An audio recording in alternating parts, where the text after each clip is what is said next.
As I said, we'll be beginning the third eye chakra, known as the Ajna Chakra in Sanskrit. Difficult to pronounce. A J next to a palatal nasal sound. Ajna. Here is a beautiful depiction of the third eye, and it's also the cover of the book.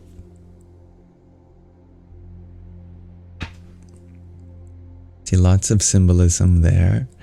You'll notice this red wavy kind of shape behind this presiding deity. And that's the symbol Om. You might recognize the mantra for the third eye. There's also two sub-mantras, which are Hum and Ksham, as it is often depicted as a lotus with two petals. There's lots of other symbolism here. Wondering if you can point them out.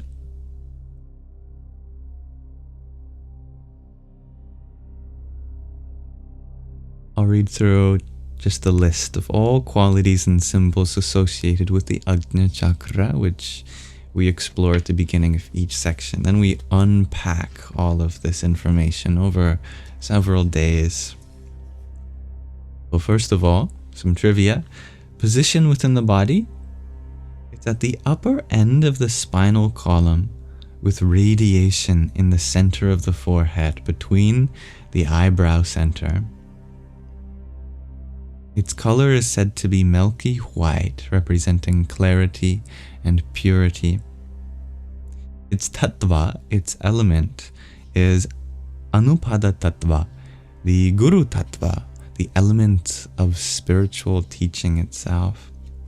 Its mantra, as I said, is Om, and its sub-mantras are Hum and Ksham, which represents two petals of its lotus, the symbols for Shiva and Shakti, which you might notice as a singular form of the divine, half masculine, half feminine. Its animal is none. From the Ajna Chakra upwards, there are no more animal symbols. Its divinity is Shiva, representing consciousness and the self, and Shakti, representing nature, the Divine Mother. Its symbols include a smoky gray Shiva Lingam, representing consciousness still not being completely purified. Qualities and aspects include the seat of the Guru, the inner master, and the meeting of Ida, Pingala, and Shushumna, the three main nadis, energy currents, rivers of spiritual flow up the spine. The boundary between human and divine consciousness, and the end of karmas. Its level or plane of existence relates to Taparloka, the plane of purification. Its planet corresponds to Saturn, and its principle, Viveka, discrimination. Its precious stone is opal, and its metal is silver and mineral chlorine. Its characteristic is jnana, knowledge, and its sensitivity is Satchit Ananda, bliss through the clarity of consciousness. Its sense organ is, of course, the third eye, representing wisdom and intuition. Its feature is Chintana, reflection, and it corresponds to sweet tastes.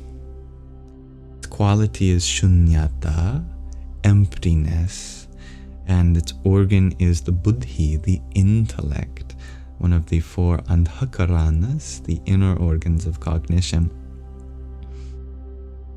Its gland is the pituitary gland, and its plexus is the medulla oblongata, the extension of the spinal cord. And other names include the eyebrow center, the Guru Chakra, the third eye, Trikuti tata, Prakuti tata, Triveni tata, Trinetra, and Sangam.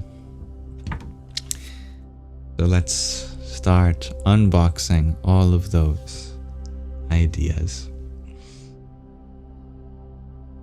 In Sanskrit, the term Ajna means command or knowledge or wisdom, and often associated with a vision, having a visionary command or commanding vision. In the Ajna Chakra, the development of our wisdom and humanity is completed, and we reach the bridge to divine consciousness. It is located at the upper end of the spinal column, at the point of transition from the spine to the brain. Its radiation is, however, primarily perceptible in the center of the forehead, between the eyebrows. Therefore, it is also known as the eyebrow center or the third eye. Another expression of the Ajna Chakra is the Guru Chakra, the seat of the Master. Who can give us orders? Whose instruction should we follow? Only an initiate can show us the correct path, for only that one has the knowledge gained through personal experience and mastery that can then be imparted to others. In connection with this, it is important to understand what an initiate, a master, a guru is. Guru Tattva is the divine principle of the evolution of consciousness. Therefore, the Guru represents the universal divine principle that leads us from darkness to light. Tamaso ma jyotirgamaya, which means from ignorance to knowledge. Asato ma satgamaya, from death to immortality. Murtyur ma amritangamaya. All holy incarnations have been gurus. Jesus was the master of his disciples. Krishna was the master of Arjuna, and he himself had a guru, Rishi Sandipa. When disciple and master unite, when the guru principle has been awakened in the consciousness of the disciple, and the disciple begins to guide themselves, the disciple then becomes their own master.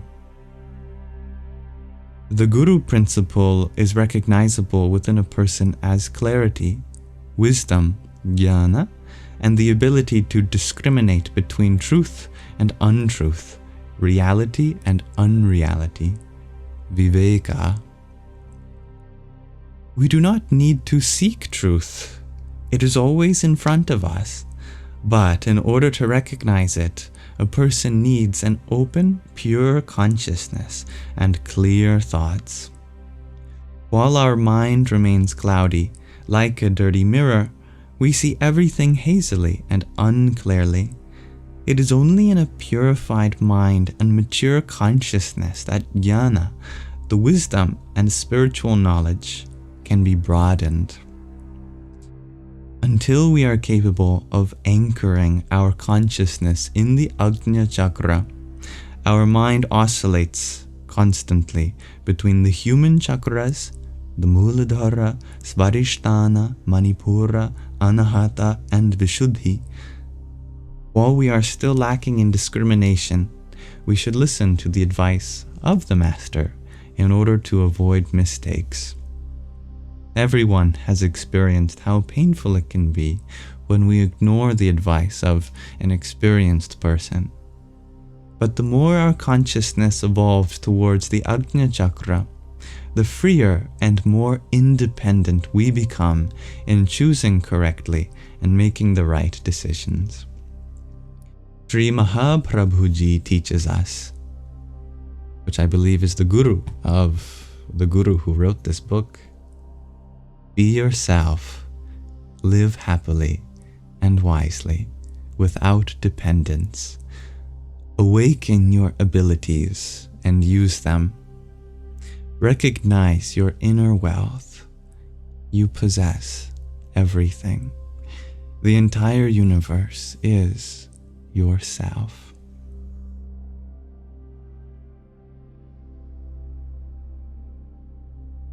And with that, let us pause our reading of The Hidden Power in Humans there for now.